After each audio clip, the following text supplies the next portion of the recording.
bataille pour qu'ils puissent obtenir le droit de venir, puisque leur organisation n'étant pas reconnue officiellement, ils ne pouvaient pas faire de demande avec des véritables structures.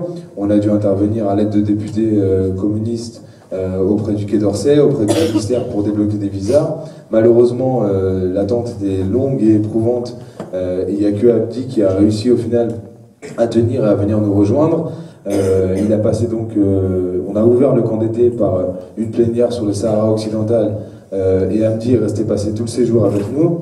Il est content de son séjour, très content, et il souhaitait qu'on réunisse tous les camarades ici dans la salle pour nous dire quelques mots et nous montrer une petite vidéo. Et il tient à préciser que c'est parce qu'il a énormément apprécié l'accueil qui lui a été fait et réservé et la fraternité avec laquelle il a été reçu, qu'il souhaitait faire quelque chose qu'il ne fait jamais, même quand il est invité, c'est de faire un discours personnel et nous montrer une vidéo qu'il n'a jamais montrée encore sur la question des Sahraouis, même s'il y a déjà eu le temps qui s'est passé. Donc je propose pour commencer qu'on applaudisse et qu'on remercie Abdi.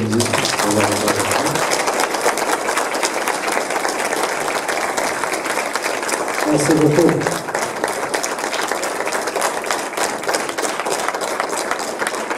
Bonsoir à toutes et merci beaucoup. I'm so sorry that I didn't speak French, but I promise that I will be speak French just for you.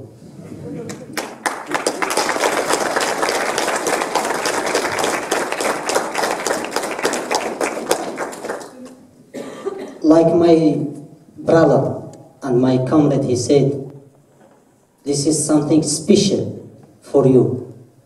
And I didn't never do it in any international event.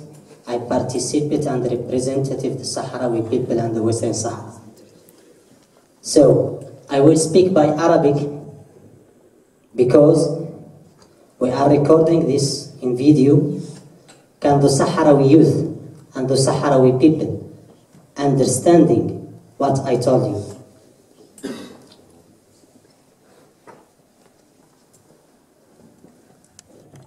مساء الخير أيها الرفاق. قررت أن أكتب لكم هذه الرسالة باسمي الخاص وباسم الشباب الصحراوي. Bonsoir à vous tous et toutes camarades. J'ai décidé de vous écrire cette lettre en mon nom et au nom de la jeunesse sahraoui. هذه الرسالة التي سأحاول من خلالها وصف الشعور بالسعادة والإحساس الذي عشته معكم في هذا المخيم الرائع. À travers ce message, je voudrais témoigner du bonheur que j'ai pu ressentir avec vous dans ce merveilleux camp d'été. وبالتالي فإنني أريد أن أقدم لكم هذه الرسالة قبل الفراق معكم. Je vais donc vous lire cette lettre avant de vous quitter. أريد أن أقول لكم بأنني لأول مرة في حياتي أشعر بأنني مع رفاق بما تحمله هذه الكلمة من معنى. J'aimerais vous dire que pour la première fois de ma vie, j'ai pu sentir que j'étais avec des personnes pour lesquelles le mot camarade a un sens. لقد عشت معكم أجمل لحظات حياتي لأنكم أكدتم بأن الشعب الصحراوي والشعوب الأخرى ليسوا وحدهم من يدافعون عن الحرية في هذه الحياة. J'ai vécu avec vous les plus beaux moments de ma vie. Vous m'avez confirmé que le peuple sahraoui et tous les peuples ne sont pas seuls à défendre leur liberté dans cette vie. لقد أكدتم بأن الدفاع عن حرية الشعوب هو مبدأ يجمعنا. Vous avez affirmé que défendre la liberté des peuples est un principe qui nous rassemble. كما أنني قد وجدت فيكم الروح الأخوية الصادقة فكل ابتسامة قمتم بها في وجهي كانت تعني لي شخصيا الكثير. J'ai trouvé en vous l'esprit de fraternité. Rien que vos sourires signifiaient énormément pour moi. لقد أحسست بأنني لأول مرة في حياتي أنجح في إيصال رسالة الشعب الصحراوي لجزء من هذا العالم. J'ai eu le sentiment que pour la première fois de ma vie, j'avais réussi à transmettre le message du peuple sahraoui à une partie du monde. لأنكم تعلمون بأن تشي كيفارا قال أينما وجد الظلم فهناك وطني. Je suis maintenant convaincu que la question du Sahara occidental et le droit du peuple sahraoui à l'autodétermination et à l'indépendance feront partie de vos campagnes. أنا الآن متأكد ومقتنع بأن قضية الصحراء الغربية وحق الشعب الصحراوي في تقرير المصير والاستقلال أصبح بين أيديكم لأنكم تعلمون بأن تشي جيفارا قال أينما وجد الظلم فهناك وطني. Che Guevara disait « Partout où l'on trouve de l'injustice se trouve mon pays ».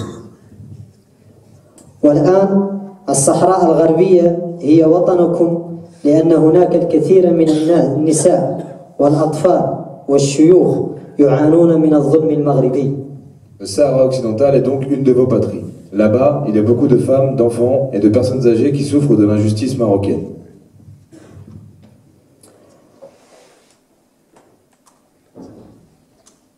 أشكركم أيها الإخوة والأخوات مرة أخرى وأعرف لماذا استعملت مصطلح الإخوة والأخوات لأنكم بالنسبة لي أكثر من رفاق. Merci encore mes frères et sœurs. J'utilise le terme frères et sœurs parce que pour moi vous êtes tous et toutes plus que des camarades. كما أعدكم أتمنى أن أراكم في مخيمات اللاجئين الصحراويين لدعم هذا الشعب الضعيف والذي يحتاج لمساعدتكم. J'espère qu'un jour vous aurez l'occasion de vous rendre dans les camps de réfugiés sahraouis pour soutenir les Sahraouis qui vivent dans des conditions très difficiles. كما أعدكم بأنني سوف أخبر الشباب الصحراوي بأن هناك شباب في فرنسا أصبح جزءا منا ونحن جزءا منه. Je vous fais la promesse qu'une fois dans mon pays, je dirai à la jeunesse sahraoui qu'en France, parmi les jeunes, ils ont des alliés. وفي الأخير سوف أقوم بتقديم هدية هي أغلى شيء يملكه الشعب الصحراوي. Pour finir, j'aimerais vous offrir un cadeau qui représente beaucoup pour le peuple sahraoui. هذه الهدية قدمنا من أجلها الكثير من التضحيات واستشهد من أجلها الكثير من الأبطال. Ce cadeau nous a demandé beaucoup de sacrifices, de nombreux héros sont morts pour lui. لكي تأتي هذه اللحظة ويحملها أمثالي في العالم. J'espère garder ce moment en moi pour le porter à travers le monde. Your brother Hamdi Omar. Votre frère et camarade Hamdi Omar, secrétaire international du Huj Sario, merci beaucoup.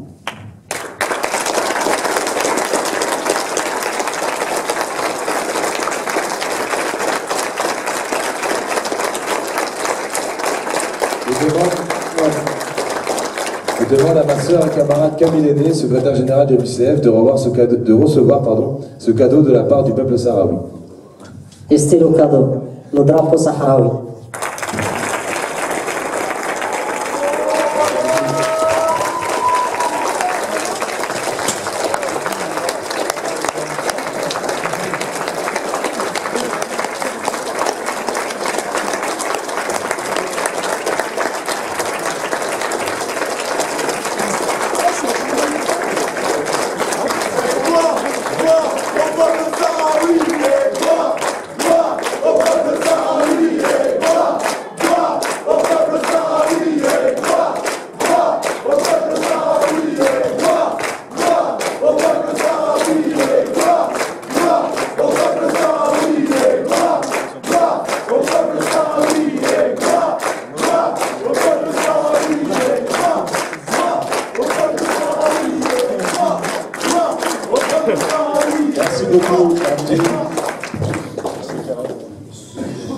I think that you will translate her.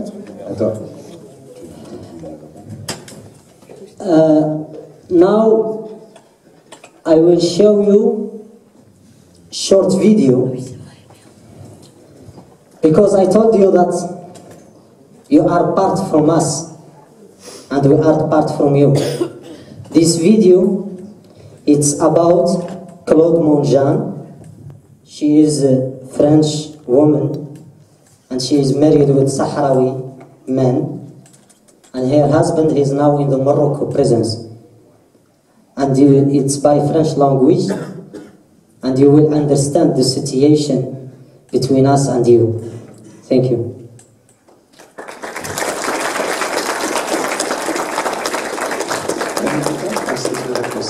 Claude Mangin, plus que jamais déterminé à entamer mercredi sa deuxième semaine de grève de la faim illimitée, revendiquant sans relâche son droit de rendre visite à son époux, le militant sahraoui Naama Asfari, détenu politique au Maroc. Claude Mangin, rappelle-t-on, a été empêché mardi dernier par les autorités marocaines de rendre visite à Naama Asfari et expulsé pour la 4e fois en 2 ans.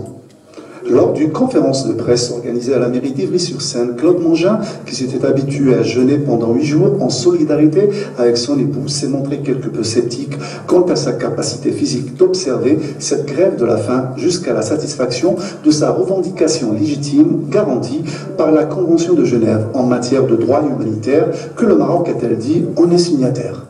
Alors je fais cette grève de la faim depuis 8 jours, c'est mon 8e jour aujourd'hui. Et je suis installée à la mairie d'Ivry, qui m'accueille pour cette action de lutte.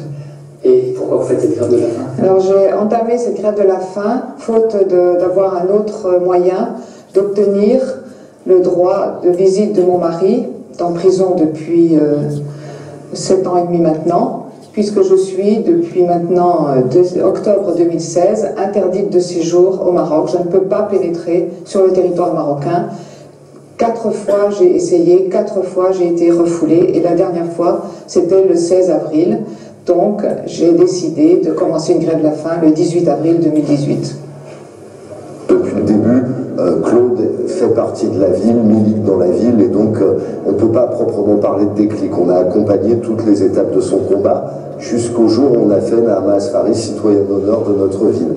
Et l'engagement qu'elle vient de prendre de cette mise en danger au travers d'une grève de la faim, nous ne pouvons que la soutenir et qu'être à ses côtés dans un moment comme celui-là et espérer vraiment et agir pour que ça dure le moins longtemps possible et qu'elle puisse se rendre auprès de Naama au Maroc.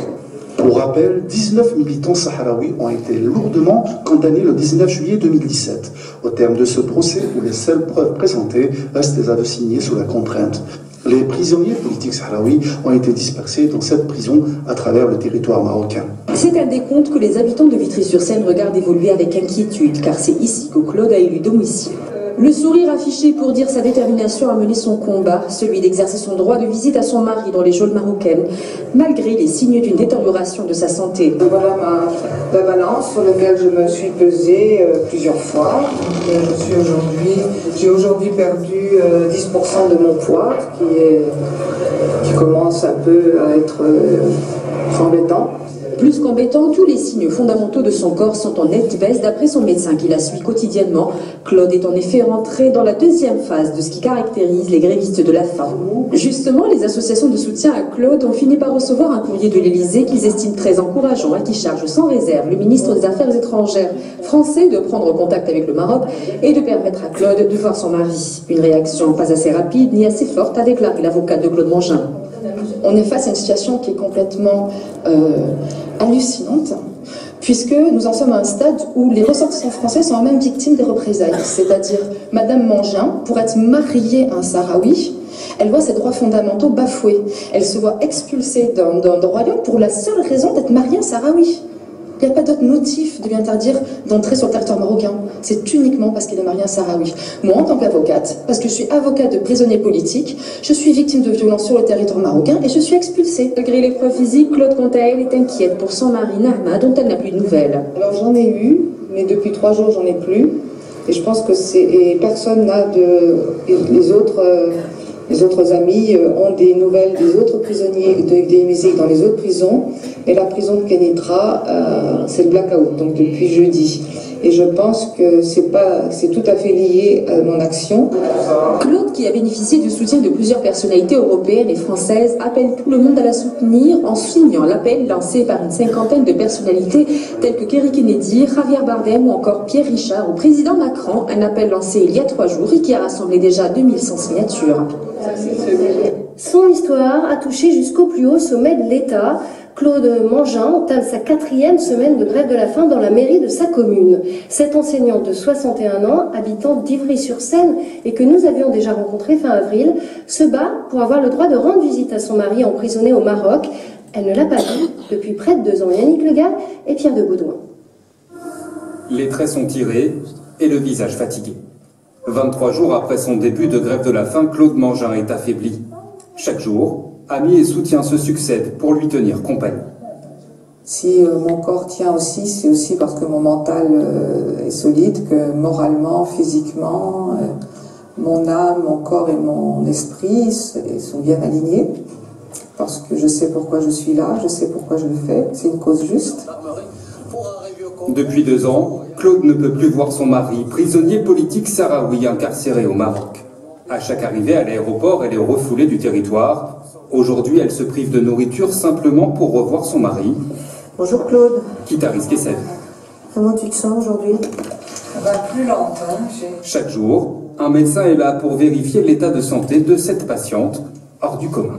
Je découvre au fur et à mesure comment elle réagit. Je pense que là, on est par contre quand même dans une phase qui est un petit peu plus critique puisque elle a perdu 10% de son poids. On sait que passer ces 10%, parce qu'elle va continuer à perdre du poids bien sûr, et bien passer ces 10%, ça sera forcément plus compliqué. Un combat soutenu par l'évêque de Créteil. Monseigneur Sentier a écrit à Emmanuel Macron pour défendre une cause qu'il estime juste. Même un prisonnier est une personne humaine, a une dignité humaine, et c'est normal aussi que les êtres chers puissent le visiter. Dans un courrier, le président de la République dit avoir mandaté le ministre des Affaires étrangères pour trouver une solution rapide.